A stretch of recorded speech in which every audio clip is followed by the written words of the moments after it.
बुलढाणा जिल्ह्यात नकली नोटांचा व्यवसाय करणाऱ्यांचे रॅकेट सक्रिय झाले असून आर्थिक व्यवहार करताना नागरिकांनी सतर्कता ठेवण्याचे आवाहन पोलीस प्रशासनाच्या वतीने करण्यात आले आहे।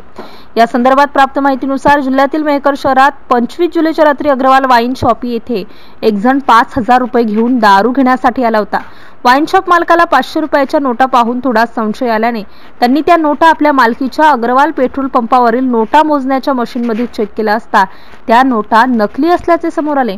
याबाबत मेहकर पोलिसांना या घटनेची माहिती मिळताच पोलिसांनी तातडीने दारू खरेदीला आलेल्या त्या आरोपीला ताब्यात घेतले। त्याच्या चौकशीतून आणखी दोघांची नावे निष्पन्न झाली। आतापर्यंत मेहकर पोलिसांनी 3 आरोपींना जेरबंद केले आहे। हे प्रकरण अतिशय गुंतागुंतीचे असल्याने या प्रकरणात आरोपींची संख्या वाढण्याची शक्यता आहे। या प्रकरणी मेहकर पोलिसांनी सोहम खेत्रे व गजानन मुळे या 2 आरोपींसह त्यांच्या एका साथीदाराला अटक केली असून हे तिघेही सराईत गुन्हेगार असल्याचे पोलिसांच्या वतीने सांगण्यात येत आहे। MCN न्यूज मराठीकरिता प्रमोद मिश्रा, मेहकर।